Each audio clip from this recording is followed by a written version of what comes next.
بسم الله الرحمن الرحيم، والصلاة والسلام على سيدنا محمد وعلى آله وصحبه أجمعين. أهلا وسهلا بكم في قناتكم قناة الصحة والغذاء. أرجو منكم مساعدتنا في نشر فيديوهاتنا كي تعم الفائدة على كل المسلمين.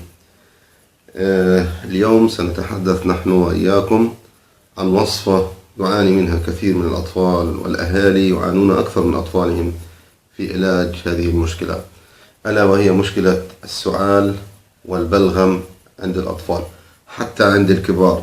كثيرا منا من يعاني من هذه المشكلة، وخصوصا في حال مروره بمشكلة أو بمرض الرشح أو الإنفلونزا. يتعقب هذه الأمراض أحيانا كثيرة مشكلة السعال الحاد أحيانا. فاليوم لدينا وصفتين وليست وصفة واحدة، منهم يعني من هذه الوصفات أكيدة بإذن الله تعالى، مجربة ولها العديد من الفوائد. أول هذه الوصفات والذي أعتمدها أنا شخصيا في كثير من المشكلات التي تمر بي أو حتى بأبنائي، ألا وهي مشكلة السعال ألا وهي وصفة مغلي الجوافة. كما تلاحظون هنا ورق الجوافة، هذا الورق هو المطلوب استخدامه. في هذه الحالة نود منكم أن تلاحظوا ملاحظة جيدة.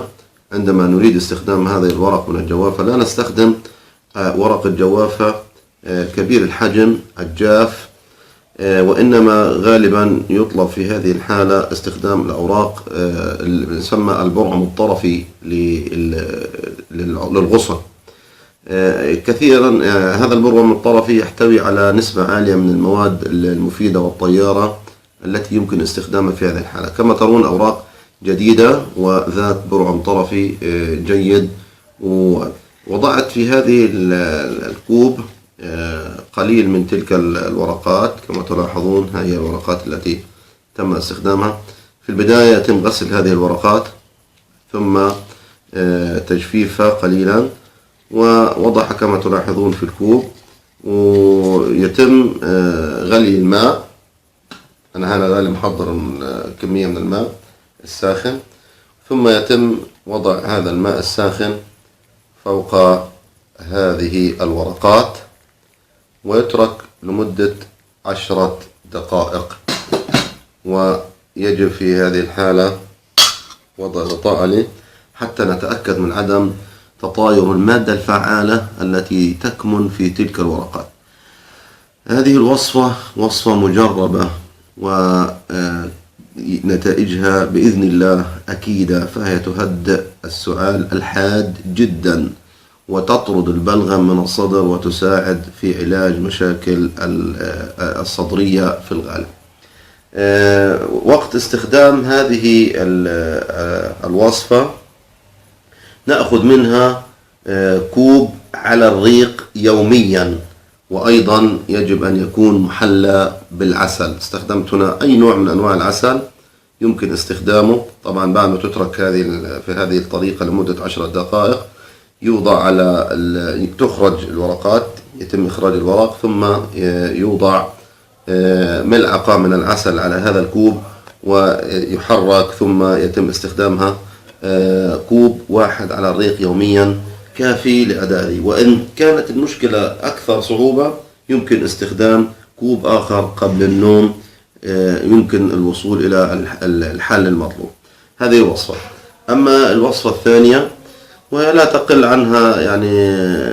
تقل عنها تأثيرا، وهي يعني في اعتبار أنها أسهل شوية، اللي هي مغلي حبات البطاطا. يتم غسل البطاطا ثم نقع، تقطع بقشرها وتغلى لمدة ربع ساعة. يتم غليها لمدة ربع ساعة، وبعدين بنأخذ الماء. كما تلاحظون أنا هان مجهزها معي، تم غليها زي ما احنا شايفين لفترة ربع ساعة. قطعناها وبقشرها كما تلاحظون، هي الآن جاهزة أصبحت. هي القشر تبعها واضح إنه هي وصلت لحالة من النضج. الآن في الماء تبعها هذا هو اللي احنا حابين نستخدمه. هذا الماء يتم هو استخدام الماء هذا طبعا بعد ما تغلي لمدة ربع ساعة على الغاز. بيتم استخدام الماء زي ما احنا مشاهدين هيك. دافئ طبعا، ضروري انه يكون دافئ. هنا ثم يوضع عليه، يحلى بالعسل ويستخدم كوب دافئ. هذه الحالة كوب دافئ بعد الأكل مباشرة على 3 مرات في اليوم. بإذن الله ستكون له نتائج إيجابية وفعالة. وصفتان بإذن الله مجربات وأكيدات، ولهما الفائدة العظيمة بإذن الله تعالى. هنا أريد أن نلاحظ أنا وأنتم ملاحظة بعد ما تركنا الورقات لمدة 10 دقائق. نلاحظ أصبح لون الورق أصفر. المادة الخضراء للبلاستيدات الخضراء التي تحتوي على المادة الكلوروفيل كما تلاحظون تركت لي المادة في داخل الماء وأصبح لون الماء قليلا مصفرا. هذا الماء هو المطلوب في هذه الحالة. يتم بعد إخراج هذه المادة الورقات من هان بعد 10 دقائق كما تلاحظون. يتم وضع كوب من ملعقة من العسل ويتم استخدامها.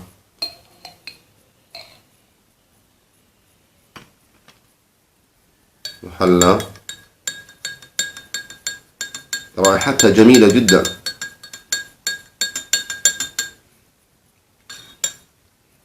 وهكذا أصبحت الوصفة جاهزة يمكن استخدامها. نرجو لكم ولأطفالكم السلامة التامة إن شاء الله، ونتمنى عليكم أن تكونوا لنا عونا في نشر فيديوهاتنا كي تعم الفائدة للجميع.